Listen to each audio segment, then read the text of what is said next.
नमस्कार दोस्तों। तो दोस्तों कैसे हैं आप सब। दोस्तों आप सबके लिए बहुत ही अच्छी न्यूज़ आई है। दिल्ली डेवलपमेंट अथॉरिटी में यानी कि डीडीए में जैसे का और एसओ का अच्छा खासा वैकेंसी आया है।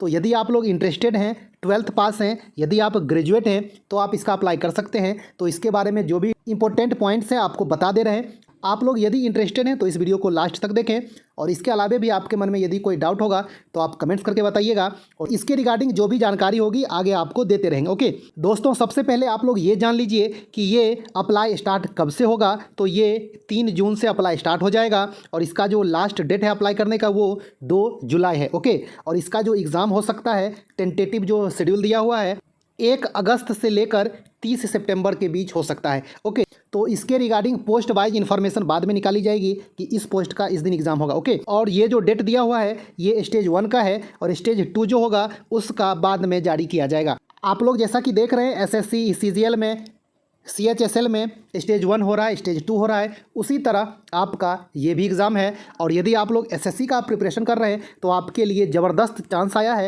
Exam pattern same to same ditto SSC वाला है। ओके, तो दोस्तों ये आपका हो गया इंपॉर्टेंट डेट जो है वो। और अब आइए आपको बताते हैं इसमें कितना कितना वैकेंसी किस किस पोस्ट के लिए है। ओके दोस्तों, यहाँ पे देखिए ये अलग अलग पोस्ट के लिए वैकेंसी आया है। तो आपको हम 2-3 पोस्ट के बारे में बताएंगे। सबसे पहला जो पोस्ट है वो आपका असिस्टेंट सेक्शन ऑफिसर है, जो कि लेवल 7 का जॉब है और ग्रुप बी के अंतर्गत आता है। बहुत ही ज़बरदस्त पोस्ट है और इसके लिए जो इसेंशियल क्वालिफिकेशन रखा गया है, ओनली बैचलर डिग्री मांगा जा रहा है, यानी कि ग्रेजुएट होना चाहिए। इसके अलावा कोई भी एक्सपीरियंस नहीं मांगा जा रहा है, बस आपको कंप्यूटर की जानकारी होनी चाहिए। 2 चीज़ इसमें इसेंशियल क्वालिफिकेशन है। ओके, और अब हम लोग बात कर लेते हैं वैकेंसी के बारे में कि कितना कितना पोस्ट है। तो आप लोग यहाँ देखें, जो सबसे स्टार्टिंग में है वो टोटल वैकेंसी है, उसके बाद यूआर का है, उसके बाद ईडब्ल्यूएस का है, फिर एससी एसटी और उसके बाद ओबीसी का, उसके बाद एक्स सर्विसमैन का और लास्ट में 4 दिव्यांग कैटेगरी के लिए है। ओके, तो आप लोग देखते जाएं कि किस किस कैटेगरी में कितना कितना वैकेंसी है। तो आप लोग यहाँ पे देखें, एएसओ के लिए टोटल 125 पोस्ट है। इसमें से 52 यूआर के लिए है, 12 ईडब्ल्यूएस के लिए है, 19 एससी के लिए है, 9 एसटी के लिए है और 33 ओबीसी के लिए है।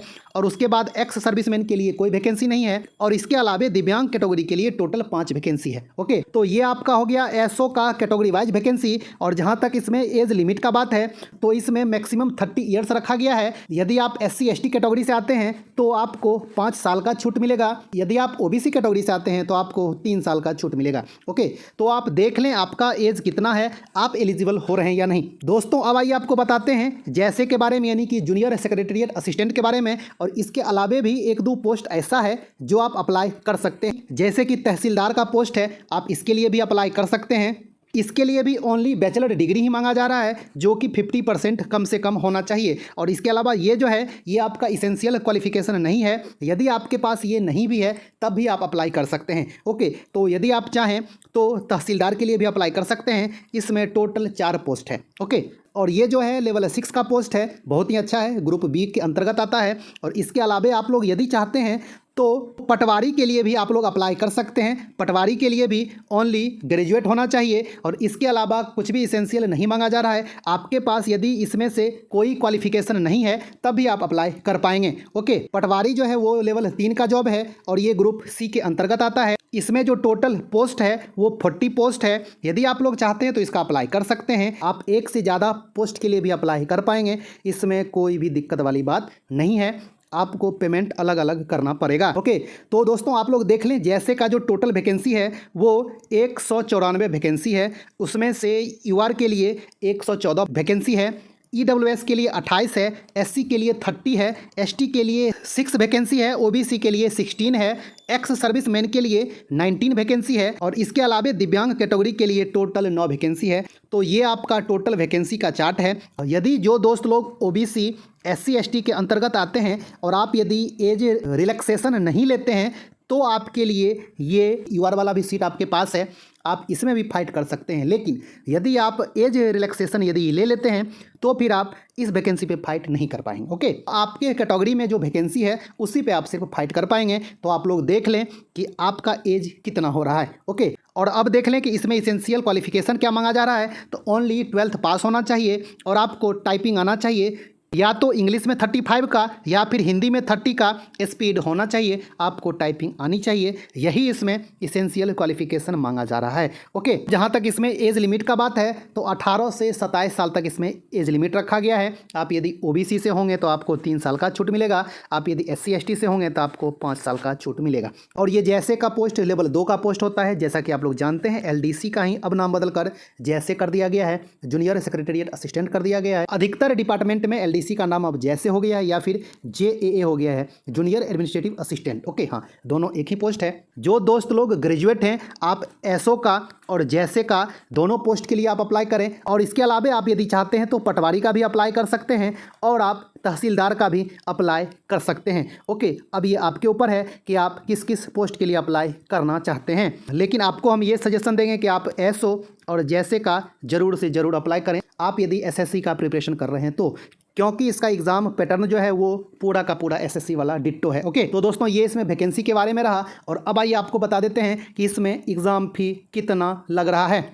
दोस्तों यहाँ पे देखें, एप्लीकेशन फ़ी जो है वो 1000 है और ये UR के लिए, OBC के लिए और EWS के लिए ही है। और आप यदि महिला हैं और आप SC ST दिव्यांग कैटेगरी और एक्स सर्विसमैन कैटेगरी से आते हैं तो आपको कोई फीस नहीं देना पड़ेगा। ओके, यदि आप महिला हैं और UR कैटेगरी से हैं, OBC से हैं, EWS से हैं, तब भी आपको कोई फीस नहीं देना पड़ेगा। समझ में आ गया? तो ये फीस जो है ये 1000 का फीस ओनली मेल के लिए है, जो UR OBC और EWS कैटेगरी से आ रहे हैं, ये सिर्फ उन्हीं के लिए है। समझ में आ गया दोस्तों?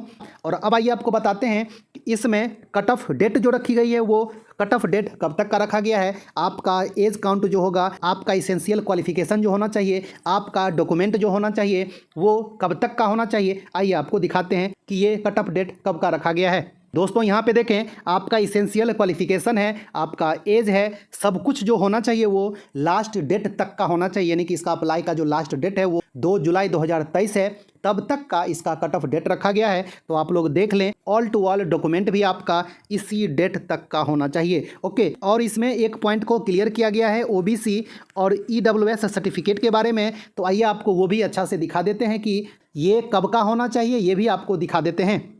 दोस्तों यहाँ पे देखिए, OBC non creamy layer certificate जो होना चाहिए वो 1 अप्रैल 2023 से 2 जुलाई 2023 तक का ही होना चाहिए। इससे पहले या फिर इसके बाद का एक्सेप्ट नहीं किया जाएगा। आप जब डॉक्यूमेंट वेरिफिकेशन करवाने जाएंगे तो इसी बीच का होना चाहिए। ओके, तो आप लोग देख लें कि आपके पास इस फाइनेंशियल ईयर का बना हुआ है या नहीं। यदि नहीं बना हुआ है तो आप लोग जल्द से जल्द अप्लाई कर दें। ओके, और इसके अलावा EWS सर्टिफिकेट भी जो होना चाहिए वो 1 अप्रैल 2023 से 2 जुलाई 2023 तक का ही होना चाहिए। उसके बाद वाला एक्सेप्ट नहीं किया जाएगा। आप लोग यदि 2023-24 फाइनेंशियल ईयर वाला नहीं बनवाए हैं तो आप लोग जल्द से जल्द बनवा लें। अप्लाई करने से पहले आप लोग बनवा लें तो आपके लिए अच्छा रहेगा। आप लोग ये कोशिश करेंगे कि 2 जुलाई के बाद का नहीं होना चाहिए।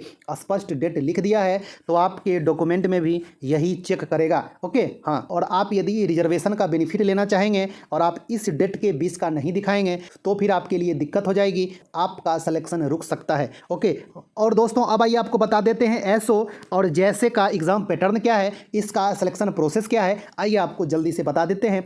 और इससे पहले दोस्तों आप लोग देख लीजिए कि इसमें साफ साफ लिखा है कि एग्जामिनेशन सेंटर जो होगा वो दिल्ली NCR में ही होगा। और यदि कैंडिडेट ज़्यादा होते हैं तो अदर सिटी में भी इसका एग्ज़ाम सेंटर हो सकता है। अब बहुत सारे दोस्त लोग ये बोलेंगे कि ये सिर्फ दिल्ली वालों के लिए है, यानी कि जो रिजर्वेशन का लाभ होता है वो जो दिल्ली का है उसी के लिए है। तो नहीं, जो रूल सेंट्रल गवर्नमेंट के अंतर्गत आता है तो वही रूल इसमें भी लागू है। तो आप लोग टेंशन फ्री रहें। ओके दोस्तों, अब यहाँ पे देख लें सबसे पहले आप SO के बारे में कि उसका एग्ज़ाम पैटर्न क्या है।